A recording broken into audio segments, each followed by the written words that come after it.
was the summer of 2014, and for my son's bar mitzvah present, just like many Jewish parents, we wanted him to bond with the Holy Land. Oh, it worked perhaps too well. My husband had stayed back at the hotel, and our friends, my son and I, had just stopped in a pharmacy. Run to the bomb shelter, sweetie, please hurry. I didn't hear the sirens at first, but the Israelis did. They're used to hearing these things. We ran to the back of the storeroom. It was a 12-foot by 24-foot windowless bomb shelter. My heart's pounding. Boom, boom. I hear it and feel the percussion of the exploding bombs. I'm trying not to get sick. I look at my 13-year-old son and I think I'll never forgive myself if something happens to him. That's an excerpt from a speech I gave to the Orange County Jewish Bar Association. It was the first, but not the last time we had to run to a bomb shelter. Our adventure and my transformation is also the subject of my book, Blasted from Complacency, A Journey from Terror to Transformation in Israel. There is no chapter in a parenting book on what to do when a war starts and you're on a family vacation.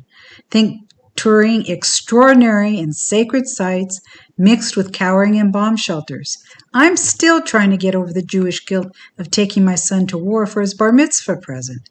The impact of being human targets helped me understand the plight of Israelis living like this, and it also made me want to work on peace. How Israel is often described on the news is not what I'd seen with my own eyes. And I felt Palestinian parents also preferred their children playing safely in their backyards. The missiles exploded just near enough to blow apart my world as I knew it, forever changing me. And you'd never recognize my life today with what it was like then. I believe I found my life's purpose.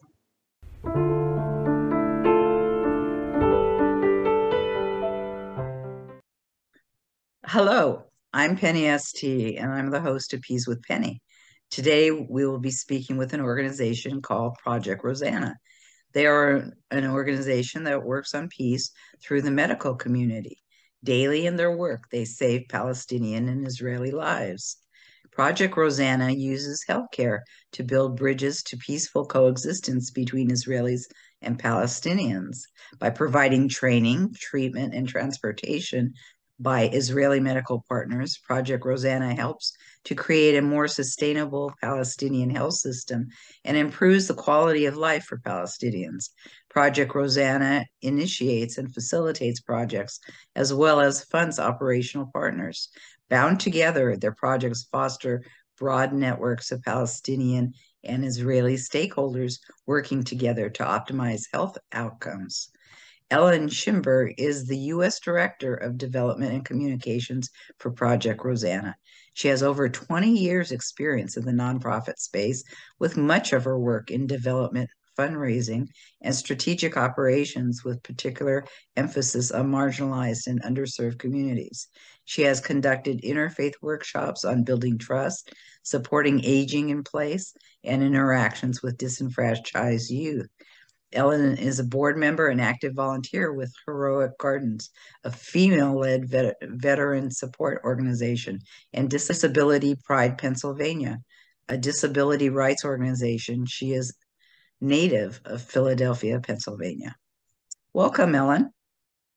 Hi, thank you for having me. So, Ellen, how would you describe Project Rozana? I know what our mission is, and it's building bridges to peace through healthcare. But I would say that really what Project Rozana is a grassroots initiative to help build better understanding between peoples who've been told we shouldn't be getting along, and really working at the ground level in the communities to show that we really do have more in common with each other than perhaps we've been led to believe. When did it start? Project Rozana started in 2013, so we'll be celebrating our 10-year anniversary next year. That's great. The past few years in particular have shown some really incredible growth within our organization and expansion across the globe to really become a global force for good in an area, in a region that is typically not seen as positive. Well, before we go much further, I want to show a little clip about why you're called Project Rozana. Rozana fell from the 9th floor of her house in a village near Ramallah. Her mother insisted at the IDF checkpoint that she must take her only to Hadassah. Excellent, excellent, excellent. Because you see my daughter. If there is something wrong in the first, with the treatment, I don't think she will be okay like this. This is miracle of life. Also, I want to talk something, maybe it's very sensitive, but I'm a Palestinian woman. I'm from Jerusalem. I have Israel ID, but I don't have citizen. All the time we talk about the conflict between Palestinian and Israel, but in Hadassah and Karim, you feel that you are a human being, just a human being, without politics, without religions, without colors, without anything.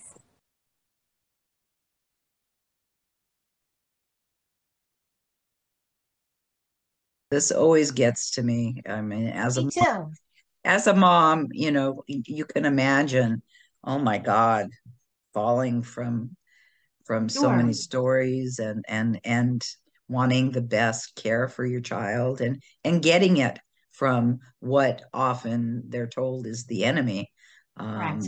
You want to kind of expand upon exactly what happened with this? So what's challenging for those who've never been to the region, the checkpoints, there's 2 lanes to get out of Palestine. One is for Israelis, one is for Palestinians. And you can imagine that time is of the essence, especially when you're dealing in an emergency. So the fact that Rozana's mom was really doing what I would like to think any of us, not just any parent, any guardian would do for a child who is hurt. You risk everything to make sure they get the help that they need. And because she was so tenacious and she got where she needed to go, Rozana not only was saved, but is thriving and doing well. The other side of the coin is that she got to Hadassah Hospital, and the Israelis didn't say, no, you can't come here because you're Palestinian, and turn her away. They immediately took her in and provided treatment. I think that's a misconception a lot of people have about the region, that there's this you can't go here and some people can go here. I think the medical community really in particular has a mission that they stick to with regard to, we're going to help people regardless of where they're coming from. And that sort of the grassroots, what got Project Rozana started was, well, if it worked for Rozana, how many other children are in Palestine that could be treated in medical hospitals in Israel? And then how do we build a program so that maybe they don't have to come over to Israel all the time, and that we can help build capacity in partnership with hospitals and the medical community within Palestine. And we have been greeted with tremendous outpouring of support and interest in a way that I think a lot of people wouldn't expect Palestinians and Israelis to be able to work together. So how are Israelis and Arabs involved, both as the medical team and as the patients? Well, there's a couple of different ways to get involved with us. One of the things we've done is we have partner organizations between Israel and Palestine. So we work very closely with the Greenland Society for Health Development. And that's initially how we got started with Rozana. And that was sort of the beginnings of Project Rozana, was the transportation of children across the checkpoints from Palestine into hospitals in Israel. That was the initial connection. I think that the medical community, like so many others in helping communities, we sort of look beyond religion and faith and those other obstacles to peace, and decided, that as a medical community, that everybody had a commitment to making the right choices and helping those in need. So I would say that was the initial, was the wheels of hope, was getting children to checkpoints. It was at that point that that on both sides, between the Greenland and the Israelis, that sort of an understanding that what could we do to sort of have to eliminate the need for children to cross the border, and what other things could the medical community do to support growth within Palestine? And so we're talking about building capacity, and by building capacity and helping support them at a grassroots level with a shared common goal, discovering that these are ways to build peace, that we can work together and that we do have shared goals. Positive health outcomes, shared goals by both communities, reducing trauma, providing psychotherapy services. What can we do to build healthy, sustainable communities?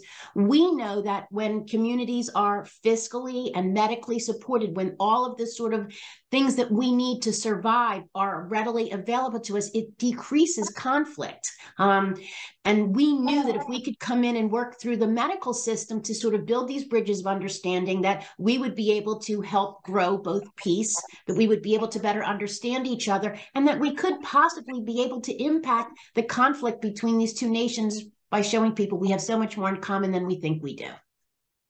What are the reactions of each to the other in the beginning and at the end of the relationship? I think what we've discovered is, of course, there's a little bit of suspicion at the beginning. You know, one of the things we need to be careful of is we don't want to come in as the savior. That is definitely not what our mission is. Project Rozana is not coming into Palestine and telling them how to run things. We are a collaboration and we are working together. I think having a basis of medical background and medical history is great. Doctors are doctors, and the minute they start talking to each other about something that's not conflict related, you're talking about a diagnosis or a treatment, that opens up the dialogue. So while there's initially some mistrust and a little suspicion in the beginning, there obviously is a willingness to try, or we wouldn't be 10 years into our program. At the end, what we've discovered is that there is shared trust, ongoing communications. We are currently working on an alumni program so that those doctors and nurses who have been through our program can continue to stay in contact and in touch with each other as a means of support and as a means of continuing to grow the relationship. One of the things that we do when we do our impact studies is at the end is, you know, how long after a project has ended do the participants continue to stay in touch? And we've noticed that it's an over 60% rate. Wow. Doctors continuing to reach out to each other, to clinically consult with each other. In the end, medical consultation looks exactly the same as it does anywhere else where there isn't the issue of conflict. We've sort of removed that barrier and found a shared common ground. And then once you start with the basics, you start with, let's share a medical diagnosis. If you spend enough time talking to somebody, it is inevitable that the things that come next in a dialogue is, what do you like to do for fun? Or tell me about your family. And so then you start building those relationships that are so crucial to basically ultimately reaching a successful and peaceful outcome. And so positive, happy, healthy relationships grow and continue to be nurtured and sustained because we've found a common ground between peoples. Well, it's one thing for professionals to set aside their differences, if you will, the goal is to help the patients, but how did the families react? Well, we have had nothing but positive impact from families who are grateful for the opportunity. You know, parents in general, we all want what's best for our children. It doesn't matter where we come from. We now, after 10 years, have built enough of a reputation in these communities where the level of trust has obviously increased over the years. Did it help that Rozana was Palestinian, that her mother came back and said all these amazing things? Absolutely. The more families that go back into Palestine and tell them about a positive experience they had working with Project Rozana and the positive experience they had interacting with Israelis continues to spread the word back in their own countries. We tell stories all the time about the Israeli driver and the Palestinian patient and the bond that grows. Many of our drivers who do the cross-border program, our Wheels of Hope program, will tell you that they've transported the same child 2-3 years. There's no way that you're going to be able to put a child into your car several times a week over the course of several years and not inevitably build a relationship. And I think that's what we're talking about, is that when we get to know each other on a grassroots level, we realize, as I said, and this is sort of my mantra, that how much we have in common and shared goals. And as the word continues to spread in the Palestinian community about the good we're doing, our numbers grow. And as the word continues to spread on the Israeli side about, you know, the positive impact we're having in ways to engage the other community, our numbers of volunteers on the Israeli side continues to grow as well. So how many participants or patients have you served? We have, in our Wheels of Hope program, I think we've transported over 3,000 children across the border. I have a statistic. It's an impressive number that we continue to support our Wheels of Hope. Thousands and thousands of children each year. Oh, here we go. We have 2,000 plus volunteer drivers. They've traveled over 2 million kilometers. 20,000 patients have been transferred across the border, and we have transfers, and then we've seen 15,000 sort of inpatient services to those children. Those are significant numbers Sure. of impact. Sure. And the relation, as I said, it is most often a patient has the same driver. So it's not like a taxi cab service where you don't know who's picking you up. That's part of the success of the program, is that our volunteer drivers continue to work with the same families year in and year out. That's crucial to the peace building process as well, and the relationship building. And your drivers, are they Israeli? Are they Palestinian? How does They that are work? both. So the program on the Palestinian side, the Greenland Society for Health Development, run by the amazing Dr. Akram Amro, they recruit drivers on the Palestinian side to pick the patients up, and they take them to the checkpoint. At that point, the patient and their guardian cross over into the border, into Israel, and where they are met by an Israeli driver who then transports them to the hospital. So there's obviously an enormous amount of coordination needed between the two entities to ensure smooth and seamless transfers. Right, because they need permissions and so on. Yes, they do.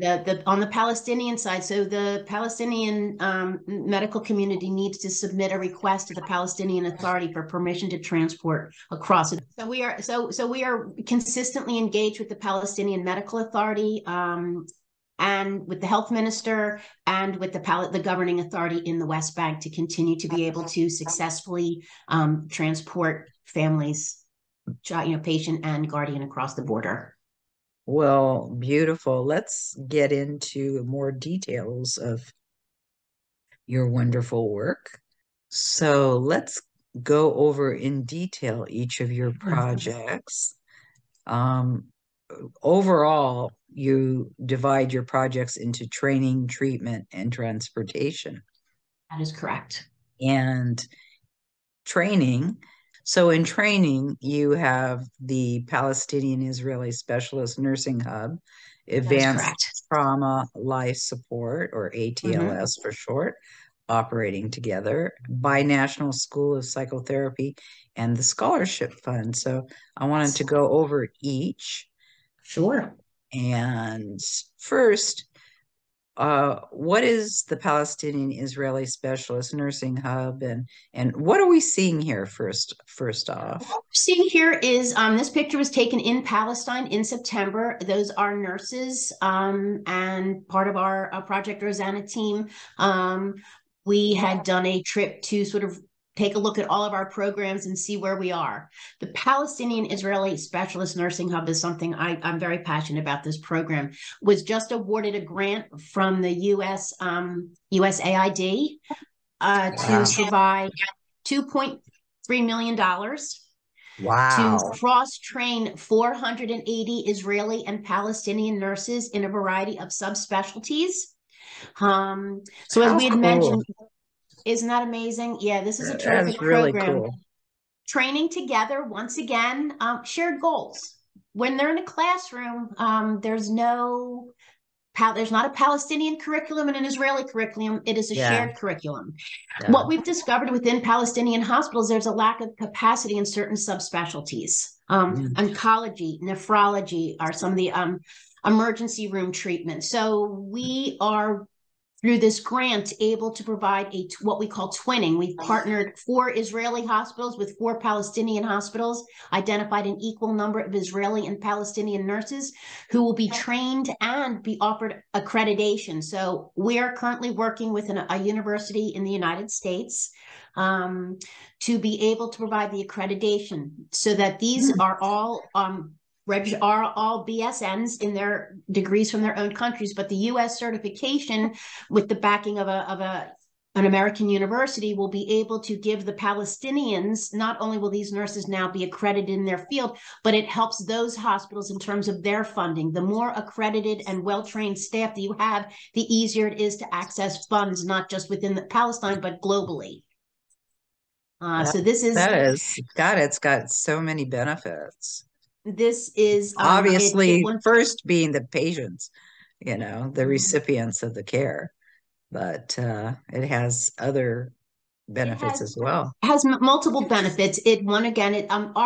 Everything we do is based in mutual understanding and peace building. That is a part of every one of our initiatives. And by working together towards a shared goal, that's how we achieve that. It also helps, as we said, the objective being to build capacity within Palestine and to reduce infant mortality, the rate of diabetes, heart attack, because you've now have trained professionals within their own medical community, so that we've now eliminated the need for all of the to cross the border and the kind of issues that come with having to do that on a regular basis. Where are they doing the training? The training is through 4 hospitals. You're gonna have to bear with me while I turn around for this. So we have hospitals on the Israeli and the Palestinian side, and I can tell you what those partnerships are. On the Palestinian side, we have Augusta Victoria Hospital, which has been partnered with Hadassah Hospital. The Ishtari is partnered with Sheba. The Al-Hali is with Asuda Ashdod, and the Ibn Zina is with Rumba. So 4 Palestinian hospitals are partnered with 4 Israeli hospitals, and that's how we're cross-training. Bringing in the accreditation from an American university lends legitimacy to our program, also gives us a much more of a global outreach. Once again, and the university we're working with is a Catholic church-funded university. So interfaith, once again, sort of bringing people together with a shared goal is really what our goal is. The nurses will be trained together. So there will be no separate, everything's done together. The Israelis and Palestinians consistently working together, once again, with the ultimate goal of peace and understanding. How many nurses have gone through the training? We have had about 200 so far, but our biggest will be this push 172 nurses have been upskilled in oncology, nephrology, geriatric, and ICU care. With this new funding from the American government, as I said, it'll be 480 nurses evenly divided between Palestinian and Israeli. So your next program is the Advanced Trauma Life Support, or ATLS, and so unfortunately in that area that's a big one, a lot of need for this. Can you talk about that? Sure. So we know that traumatic injury contributes significantly to the global burden of disease. In this region in particular, the need to have trauma support is pretty significant. I think what a lot of people may not understand about trauma training is that it's an entire team. It's not just doctors who need to be trauma trained, but it's the nurses and the medical technicians. So it's a really comprehensive program. What you're seeing in the picture are the physicians. What I love about this picture, and probably with the exception of the woman whose back is to us, is that you would not be able to tell from looking at the picture who's a Palestinian and who's an Israeli. And that's really sort of the point of the program. In moments of need, which trauma support always falls under, we don't want to spend the time with Israeli Palestinians. So cross-training has been really crucial to making sure that this program works completely. We want to make sure that we are optimizing and standardizing trauma care. So the ATLS course is actually an international program that our doctors from both sides are participating in. Once again, I had a chance to sit in on one of the training sessions. The women were ruling that the men were.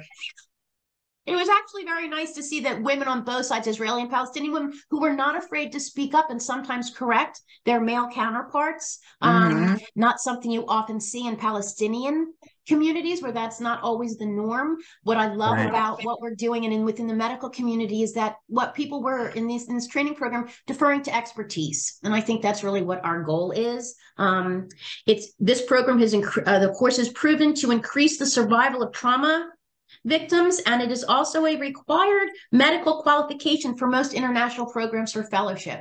So we're able to build their skill set by going through this program that offers them opportunities to engage in other sort of fellowship programs and residencies. It's also a train the trainer program, so that we're able to take these trauma trained physicians back into their communities and be able to train additionally support staff within their own hospitals. Where are they doing the training? The training at the hospitals that I had mentioned, the same hospitals that we're using for our nurses training. We use the trauma support program goes through Wolfson. That program also just received a $600,000 grant from the USAID, once again, from the government. It's based around understanding and Middle East peace building. So that is out of Wolfson Medical Center. And they're where? Wolfson is in Israel. Is in Israel. So those doctors, the Palestinian doctors, are actually coming to Wolfson for a joint training. So the Palestinian doctors every day are crossing through the checkpoints. You have to give respect and appreciation for, if you've never crossed over the border or crossed through the checkpoints, it can be a lengthy process. And so these doctors are incredibly committed to the impact that they know that they can bring back to their own hospitals by daily going through this back and forth, cross checkpoints to get trained to bring back to their own communities. How long that's a program that continues to support once they've graduated as well. How long does it typically take to get through the checkpoint? The checkpoints, the doctors have special passes. So on any given day, it's at least an hour, sometimes a little bit longer. So you really have to plan, if you have to be at the hospital at 7 a.m., you want to make sure you're at one of those border checkpoints probably by 5 a.m. So we're talking about a high level of commitment to make sure that they, this is not I don't feel like it today kind of program. These are doctors who really believe in what they're doing and understand the importance of making sure that they're bringing back the programs. This is a Rozana situation. This is, if the hospitals in Palestine are equipped to handle trauma victims, then we're going to be able to, we're going to see an increase in the number of children and adults who don't die unnecessarily because the hospitals don't have the capacity to treat what they're seeing. Wow. Just every day saving lives. This is one of my favorite, the Binational. What is the Binational School of Psychotherapy? So the Binational School of Psychotherapy, it's a program, Palestinians and Israelis working together to heal future generations. As we know, the conflict has been forever. It eventually takes its toll mental health wise on both sides of the border. And, I think globally, not just this, but with other things, there's a huge mental health crisis out there, especially for our young. And I think that's not something we've generally focused our energies on. And I think that's a global issue. I don't think it's just an Israeli-Palestinian one, but you look at any child who's in the middle of a conflict, I'll use the Ukraine and Syria.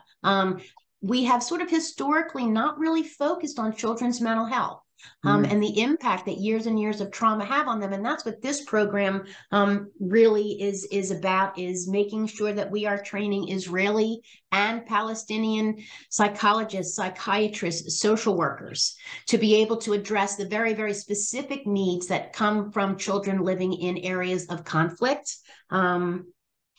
And there's been a crisis in care for these children. So we want to make sure that we are dealing with acute child and adolescent trauma and that we've got the staff to meet the demand out there. The Binational School is actually on track to become a World Health Organization, a WHO certified program, which we are extremely proud of the work that we're doing to ensure the next generation is happy and healthy and prepared to manage and deal with life that comes with living in an area of conflict. This is, once again, this is cross-training between Israelis and Palestinians. We have to date trained, and I have a number for you. It's a 2-year program. We have to date trained 60 mental health physicians and looking to grow those numbers in the coming years. I would imagine post-traumatic stress disorder is a significant part of their training. It is a major part of their training is PTSD. One of his post-traumatic, and also dealing with conflict and how to deal with the feelings of fear and rage and mental health issues that are very, very specific to children raised in areas of conflict. And so this requires very specialized training run by specialists in the field with special interest in children in areas of conflict. And I think that once we're a WHO certified program, I would not be surprised if other areas such as the Ukraine start reaching out to us to talk about how we have successfully managed the cross-training and also the impact it has on our children. It's really important for us to address the mental health needs of our children, because what we're going to do then, it just becomes a perpetuating problem. Are there cultural differences in the Palestinian population that cause a need for specialized training? Interesting. We thought we might have encountered almost a little bit of resistance. As you can imagine, talking about mental health issues is not something that's very prevalent in the Palestinian community. Working to break down those barriers and being able to let children talk about things that are causing them pain is one of the goals of our program. Even within the Palestinian community at this point in time, there's been a greater acceptance and an understanding that our children, and that our children, regardless of what side of the, need support and need outlets to be able to discuss the impact that ongoing trauma has had on them. So it took us a while to sort of break down some of those barriers culturally. But have been wildly successful so far in being able to do so. I think there's a greater understanding of the needs of mental health needs of children than we've had in the past. What about being a woman? I can't help but think about, the differences in the culture between what women are allowed versus men and so on. Does that cause additional mental health issues that you have to address? We do. The binational schools mostly focused on younger children. So sort of the cultural differences between men and women don't come up as much in the younger generations. I think our biggest hurdle with binational was actually the discussion of mental health issues in general, and having the community understand the importance of it. Gender issues becomes a bigger issue as the women mature. We are very cognizant of the fact that there are differences in the Muslim community, but we can say the same of the Orthodox Jewish community as well. Right. The treatment of women, expectations of women and women's rights is a huge part of what we do. I think the world is becoming much more open to that. We're not going to be separating men and women as much as we've had. Do I think that we're going to change the world? No. But I think that it's a fine line and a balancing act of being respectful of other people's cultures, while at the same time being able to give women more rights and more choices in decision making. Now you have this other program, very cool. It's your scholarship. So this is your first recipient of your scholarship. We had an unbelievable pool of applicants. And sort of choosing, sort of being able to make the decision. We have, was hard. We had a really good committee to get put together. We had several wonderful applicants. I would love to say that, within the next couple of years, part of our strategic plan is to be able to have more than one scholarship student at a time. That, of course, is based on finances. So Dr. Shaheen is our first recipient in ophthalmology. We tried to put our scholarship program into subspecialties where we saw a true need and sort of needed to prioritize where really is there a lack of capacity in Palestine, and where could it have the biggest impact? Ophthalmology is a very underutilized skill in Palestine. So that was what prompted us to make the decision to go with ophthalmology. We had another person who was interested in, I think maybe in hematology, but making that decision went through a committee, and with the help of the Palestinians to determine within their own hospital capacity systems, where was their greatest need at this time? Where could we have the biggest impact?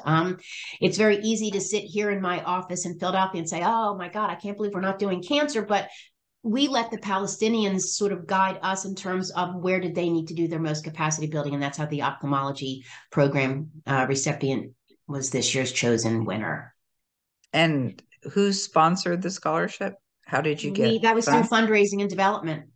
So that's where our money comes from. Is, this was not a grant program. This was a development initiative to raise the funds to be able to pay for his full schooling and all the supports that he would need, and for his family to be able to that, make sure that he has a paycheck, that he can pay his rent, all the things that anybody in a residency program would encounter, but even more so for someone who was going to be focusing their studies in Israel. There were a lot of hoops you had to jump through to get the program. I think that as sort of our pilot program in the scholarship, all eyes will be on the success of this. And this will certainly make our ability to offer more scholarships across other medical subspecialties a lot easier. So to be clear, he's receiving a scholarship. He's a Palestinian doctor. He is already a doctor. He already has his licensing, but now his ophthalmology is his specialty. And so he's going for further training. And the advantage being is that he can take his training back into Palestine, start up an ophthalmology clinic at one of the hospitals, and begin to train other doctors as they come through. That's really the whole purpose of the program. So next year's recipient will most likely not be ophthalmology, but will be another area that those hospitals have identified as an area of need. All right. Next, we're going to get into treatment. So you have two programs regarding treatment. One is Women for Women, and the other is the online clinic. And first, we'll talk about Women for Women. So can you tell us in general what Women for I know it's wrong. It's like asking. I know you're not supposed to have a favorite child, but if you have to have a favorite child, I would have to say it would be this one for me. This is an extraordinary program that I had the opportunity to witness firsthand out in the Bedouin Desert in September. So what we've done is we've created community health workers, all Palestinian, all female. So there's a gynecologist, general practitioners, phlebotomists, physical therapists, social workers, dentists, obstetricians. And what we do is we bring them out, and that's a picture of the village, one of the villages where we provide care. You can see the depths of poverty. The clinic in this particular village is run out of an old shipping container. And we bring the women in. Yeah. Yes. So not only are we able, so it's just proof that you can provide services anywhere. The team of all female healthcare workers goes out into the community and provides a comprehensive range of services. What's really remarkable is and this sort of almost ties into the telehealth clinic, because there's a crossover. So what happens is, particularly with fetal monitoring or blood sugar, we're able to capture information in real time, and it's transmitted immediately to a hospital in Hebron in Palestine and to one of our partner hospitals, Sheba Hospital in Israel. Those doctors then are online with our community health workers in the desert, collaborating on treatment procedures. So we've been able to see a reduction in Wow. Yeah, when you see it happening in real time, this is what somebody's sugar is too high, or somebody's heart rate is too high, or the baby's, the fetal monitor detects something. We are able to reduce infant mortality rates, maternal death rates, the incidence of high blood pressure and uncontrolled diabetes, because they're getting treatment in real time. We're not just out there doing vitals and moving on to the next patient. We're able to, if necessary, immediately treat or transport, if necessary, those patients who typically would not have access to healthcare because it's too expensive or they're too remote. The cooperation between the Israelis and the Palestinians in this regard is at the hospital where you send information, where the women send information. And are these doctors reaching out? Are these nurses who are going out into the community? Who's going out into the community? Into the community, our teams include doctors, general practitioners, obstetricians, gynecologists, and then social workers, dentists, phlebotomists, nurses. So it's almost like a mobile hospital. The technology that we're using enables us to capture information in real time. Culturally, it's appropriate because it's an entirely female medical team, so that we are being sensitive to the Muslim population with regard to women and men. But the program is specifically designed to treat women and children in the remote villages. Transport to get women from these villages to go into they typically would not go to a hospital for obstetrical care, for prenatal care. The infant mortality rates and fetal death rates in Palestine are relatively high because if you're this far remote out and there's a problem, there's no way to detect it. By being able to transmit information in real time, we're able to immediately diagnose and treat, transport if necessary. Wow. So we're reducing all kinds of some simply treated medical conditions that would normally go untreated. And then, of course, we're able to provide immediate and advanced trauma care if necessary for those who are in immediate distress. That is just so incredible. That is wonderful. Seeing it live doesn't begin to, the pictures don't begin to capture how amazing this program. When we were there, we were greeted by the sheik, and he sat with us and invited us in. We sat in his tent for tea, and we talked about the mutual respect and the understanding that happens when we work together collaboratively. It's a really beautiful thing to be able to sit in the tent of a Muslim sheik in Palestine. Is not something I would have ever imagined that I would do. And we just sat there as people, as parents, as grandparents, with an understanding that we just want the best for our families. I think that was the big takeaway that I would have never expected to have happened. Yeah, I just quoted a Rabbi Sachs who said, meeting with people who are different than you realize how they are the same as you. Yeah. Absolutely. So, that's ultimately really what it is. When you sit down and talk to people as people, you find you have far more in common than you think. These families, they want the best for their children also. This is a remarkable program. The other advantage is that while they're remote and it's difficult for them to access hospitals and medical treatment, everybody has a cell phone. And the advantage of cell phones is, once again, now once our team leaves, they have contact. So if we're asking someone to check their blood sugar, once again, that information gets transmitted, whether the team is there or not, to a doctor and the hospital. And so that these patients are being monitored in a way that they previously would not have had access to.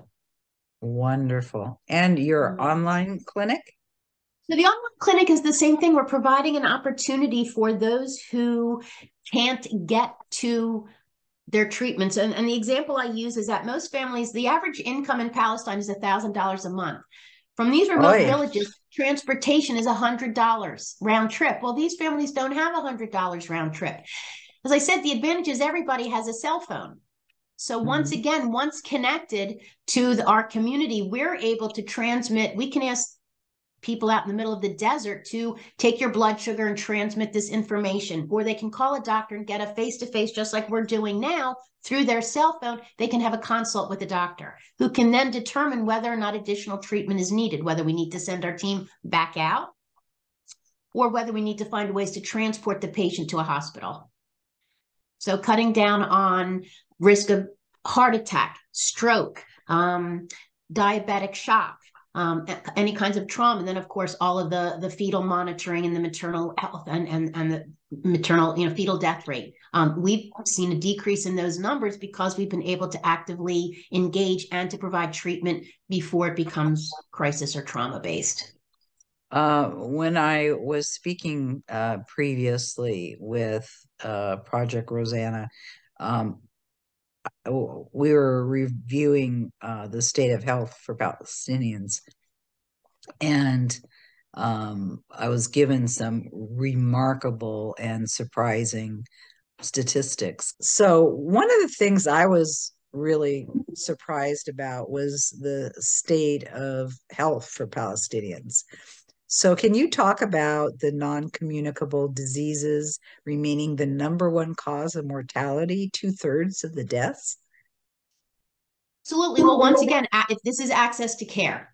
A lot of what could be prevented, especially in the remote communities, could be avoided. We're talking about things like heart attack, stroke, diabetes, things that are actually treatable.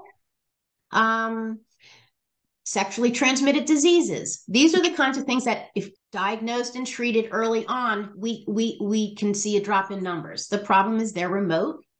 They don't go out into the communities.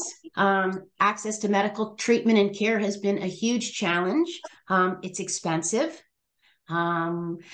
This is about access. And so by being able to bring medical treatment out into areas where these communities typically haven't seen it, we know the incident of giving birth under the age of 18 is relatively high. We know there's a significant amount of intermarriage within these communities, which leads to congenital birth defects long-term through families. They do not have access to sexual health, reproductive health training and education.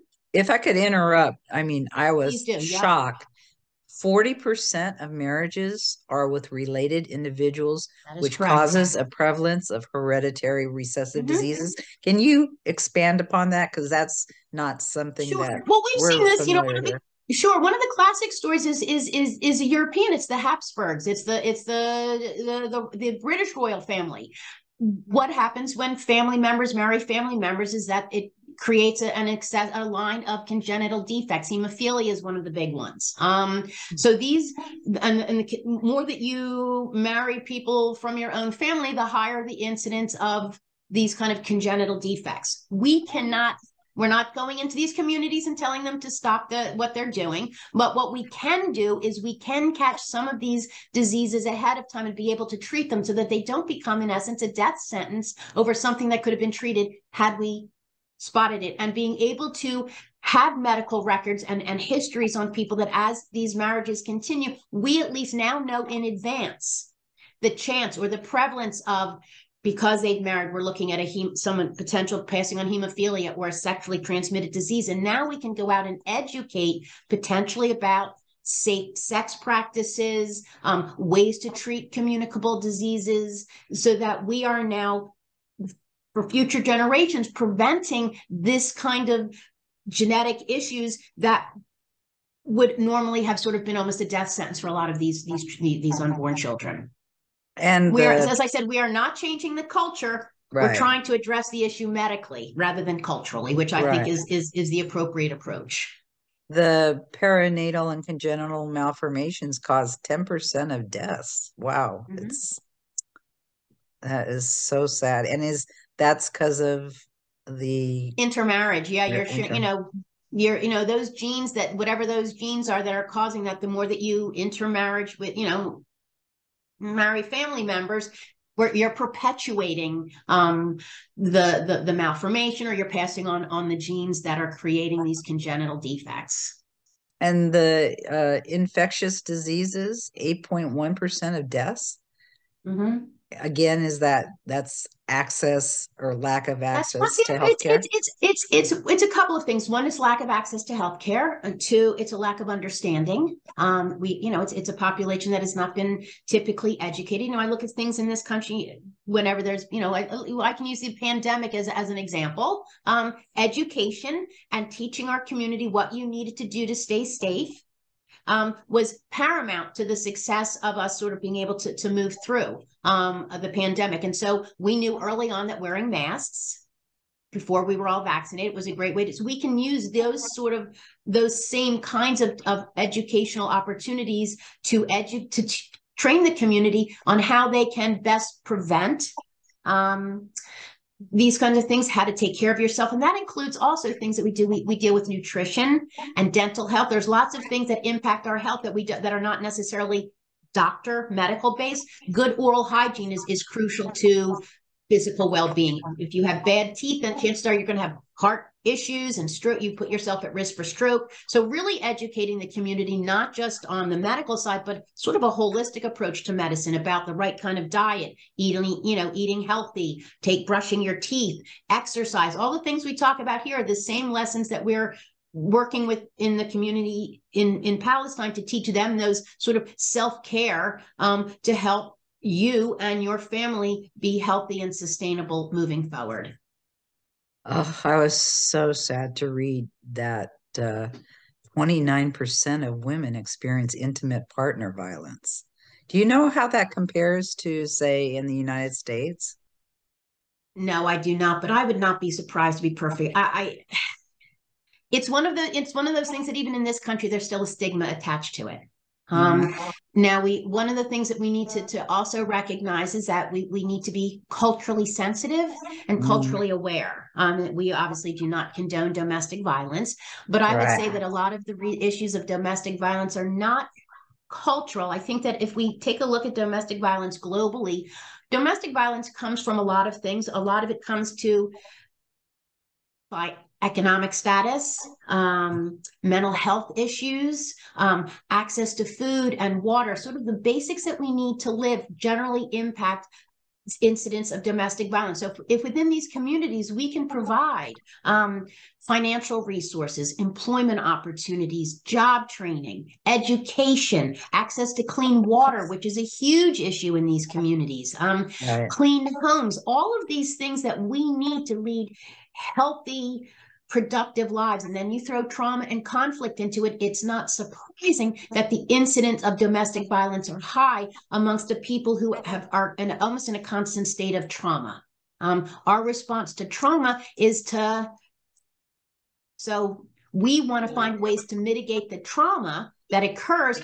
So when we're talking about the non-communicable diseases, we're talking about cardiovascular disease, respiratory disease, cancers, all of these are actually treatable, provided we have the information ahead of time. And so one of the advantages of really bringing what we're doing into the community and training the trainers is to be able to diagnose and treat ahead of time. And it's an access issue. If you can't see a doctor, if somebody's not monitoring these things, then they go unchecked, and unchecked then become, you have a history of high blood pressure. It's untreated. You're passing those high blood pressure genes, you're passing the diabetes on to future generations. And they say that 250,000 require mental health help. Can you talk a bit about that? I think those numbers, I think globally, I think we're seeing actually an increase in mental health needs across everybody. But now you throw in constant conflict, you throw in lack of access to health care, poverty, lack of access to food, just the basic necessities of life.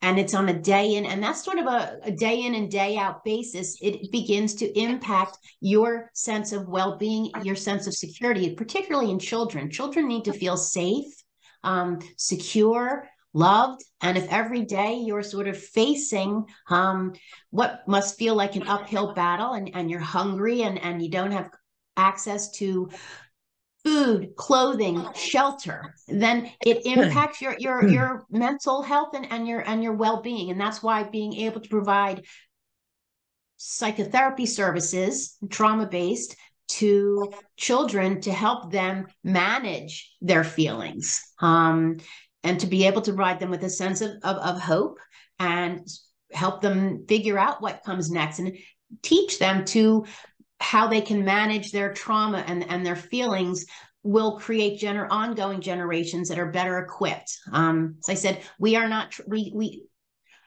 would love to fix the conflict, but if we can't, then let's find a way to help our children manage and navigate this bumpy road, while at the same time being able to be children and do the things that, being able to have a childhood, which everyone is entitled to have. Right. Well, the next project we're going to talk about is certainly one of your primary projects, is Wheels of Hope. It's your transportation project, and it's support for Israeli and Palestinian NGOs that provide free transportation to Palestinian patients and their caregivers from the West Bank and Gaza who require treatment in hospitals inside of Israel. And you alluded to them and mentioned to them, but let's give them their just due. Let's talk. Can you talk about these pictures? So this was taken in September. The children in these pictures and the women have all been participants in our program. Getting across the border can be a challenge. There are restrictions on how many people can cross, who can cross, so it's usually a parent or guardian out of the West Bank. Currently, we are operating only in the West Bank. As I had mentioned, I think previously, so if you live close to the border, that's great. If you're a little bit further out, it becomes a challenge. So it could cost you hundreds of dollars in transportation services alone just to get your child the treatment that they need. So what Wheels of Hope has done is partnered with as I said, we run the Palestinian on the Palestinian side, and it's all volunteers. So a Palestinian driver goes and picks up the child and their caregiver, brings them to the border checkpoint. They cross the border from Palestine into Israel, where they're met by an Israeli volunteer driver. And we work with two organizations on the Israeli side. We work with Humans Without Borders and Road to Recovery. Both have the same mission. On the Israeli, they pick up the child on the Israeli side and transport them to the hospital for treatment. Some of these children are crossing several times. If you're talking about a child who's getting dialysis or a child who's getting chemotherapy, it's often more than once a week. These children would die without this service because the cost of crossing is prohibitively expensive to those families. And this is not something that can be done remotely through telehealth. What's beautiful about this program is that the relationships that have been built from our participants, as I'd mentioned earlier, this is not a taxi service. You know who's picking you up, and it is often the same driver for years and years. We recently had an article on our social media written by one of our drivers who had transported the same, who unfortunately passed from cancer, but he had transported this child for 2.5 years. It's not, you can't help but form a relationship. And we've had people on the Palestinian side who said that they were initially afraid to get into the car with an Israeli driver, and they weren't sure they could trust them, and they weren't sure they would really be taken to a hospital. That natural distrust goes away with time, and these relationships become very real and very personal. So the Road to Recovery program at the end of the summer every year takes all of the children in the program. They spend a day at the beach. So it's the Palestinian drivers and the children and the Israeli drivers, and we bring families together. And what you end up seeing is just families on the beach having a great day.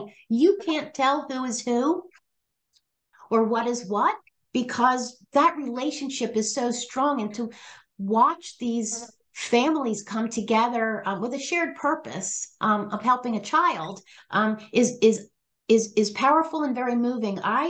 I'm not much of a crier, but I cried an awful lot seeing this, because you can't. I don't doubt it. I'm getting all teary-eyed listening to you. Extraordinary. And it's painful when a child passes. Anytime a child dies, it's sad. But that relationship between the drivers and the family has continued. We've had drivers who the child may have passed 2 or 3 years ago, but that driver has developed such a relationship with the family that they stay in touch. That's really what Project Rozana is about. It's not meant to be transactional. It's really meant that we're developing relationships and showing the world what could happen if we would just spend a few minutes getting to know each other. Absolutely.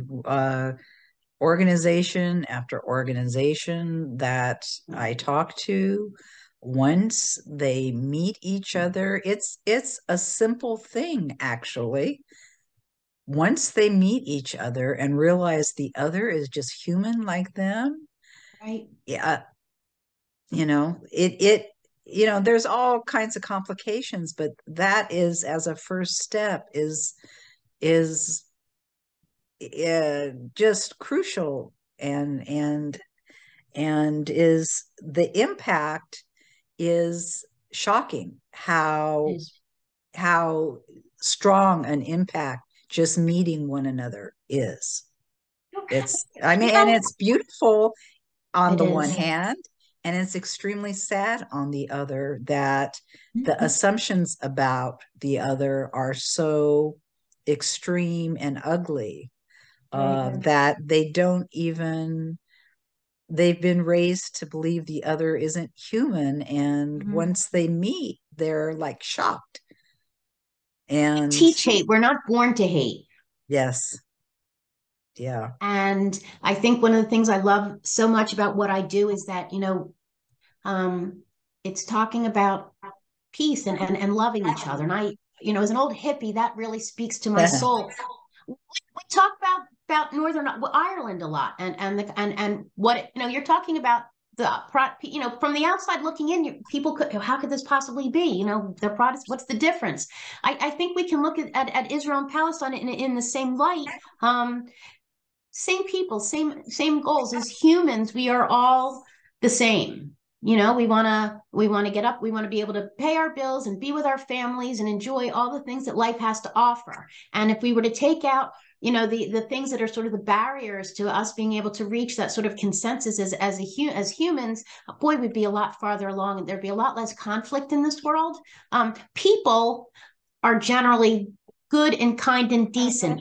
We get all kinds of things into the mix that causes this conflict. I would like to think in my lifetime that we'll be able to see peace between these two nations. We certainly have significantly more in common than we probably think we do. And watching the interactions and watching people work together and laugh and share a meal and have conversations about everything. I had amazing conversations with moms about the terrible twos or how obnoxious teenagers can be. It's a universal, right? Yeah. That doesn't matter where you come from.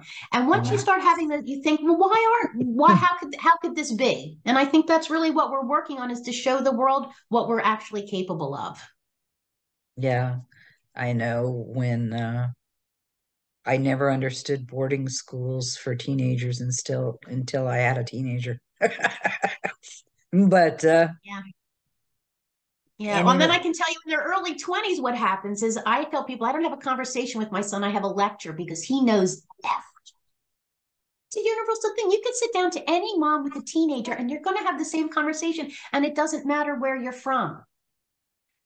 I find that fascinating and hopeful, because I think, honestly, I think this is the kind of thing that opens people's eyes and makes them realize that the world could be a better place if we would just stop for a second and talk to each other. right. Do you have any stories from the program about people who have been helped?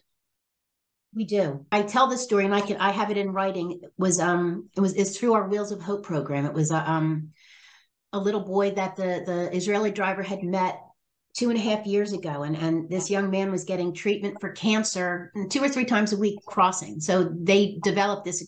The bond was so strong that he ended up knowing every member of this child's family. And he could tell you intimately. He loved baseball and the kinds of hobbies. Really, you spend that much time with somebody, you get to know them.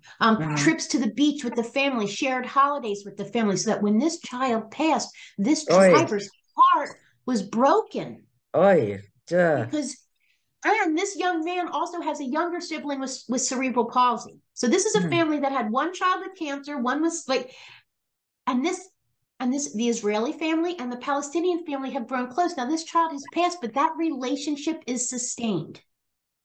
And these are two people who call each other cousins at this point. Shared joys, shared tragedies are now between the two of them. And it's not, the relationship didn't stop because the child died. The relationship actually grew stronger because of the bond that developed between these two families, that now they share bar mitzvahs and weddings and coming of age events between the two families. I think this is beautiful. And both will tell you that when they originally signed up, there was a lot of skepticism and a lot of uncertainty, and certainly trust has to be built. It doesn't happen right away. But if you consistently show up, you're there every time that child needed to cross the border, both on the Palestinian and the Israeli side, you can't help but develop a bond and feel a sense of commitment and community, and that you are making the world a better place, even if it's just for one person for that period of time. What are your biggest obstacles for your program?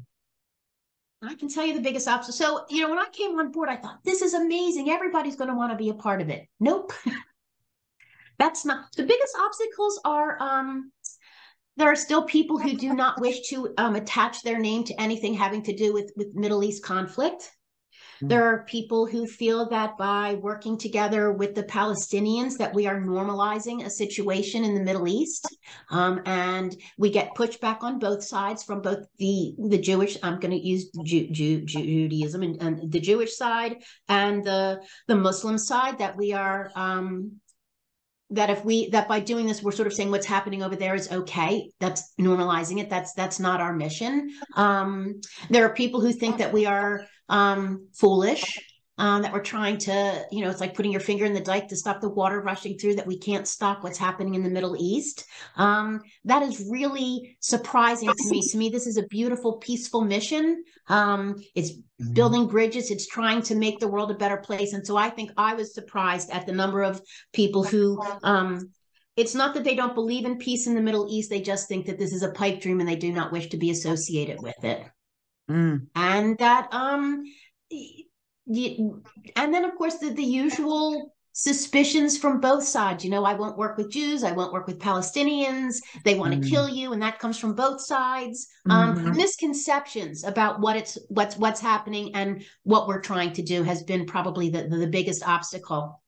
But I would say that for the most part, once I start talking about it and I make it personal, and to me it's a person, and I tell the personal stories and share the stories, I've encountered far less resistance. I think that there will always be people who don't believe in and won't want to support this. And there's people who love conflict and people who thrive on it. And those are those people you'll never change. Right. But I think that when I talk to moms and dads, and the interfaith community has been a huge supporter. I think that was a huge surprise to me too, that this is not just a Jewish, Muslim, or Israeli, Palestinian, that we have a huge interfaith support from the Christian community who feel very committed. Yeah, it's a beautiful cooperation between, it's a multi-faith initiative. Very cool. Very cool. So I do have to ask as your last question, I always love to ask, why'd you get involved with all of this? Why? You're in the US. What drove you to this? So I have, interestingly enough, I'd always assumed international humanitarian work has always been of interest to me. And I have spent almost the majority of my career working in some pretty challenging communities in my area. I think, previously worked at what's considered the opioid capital of the United States. So the challenge has never been there, but to be able to engage at an international level has always been of interest to me. And to be able to engage with cohorts in Australia and Dubai and the European Union really just reconfirmed the commitment that most people have to making the world a better place. It is exciting at this stage of my career to be able to engage globally to a central cause. I basically have taken the work I've done regionally and just sort of blew it up into an international experience. I find it challenging. I think at this stage of my career, I was looking for a new challenge, and this certainly meets the requirement. So I really needed to wrap my head around Israeli-Palestinian relations, history of conflict in the Middle East, how to engage globally with people of different backgrounds. I think to be at this stage of my career and be able to have that challenge ahead of me has been the reason I wake up super early every morning and can't wait to get started. And I think it's wonderful at this age to be able to still have that feeling that my brain is constantly active, and I wanted to end my career on something where I could potentially have global impact and really go to bed at night knowing that I'm doing my best to make the world a better place. I'm an old hippie. Mazel tov. Well, thanks so much, Ellen. Project Rozana truly works on peace in the most sensitive and empathetic situations. Next week, between the contentious Israeli elections, the continued violence, and the two-state solution that seems dead, it may be hard to believe there ever will be peace between the Jewish Israelis and Palestinians. Yet, week after week on Peace with Penny, we show you that there is hope and that there are many people who work on peace between the two peoples every day. We just don't hear about it on the news. The two-state solution has been discussed since the 1930s, yet it's still nowhere close to being accepted by both sides. So we must look at alternatives. Peace with Penny, although not a political show, is always willing to look at peace from all directions.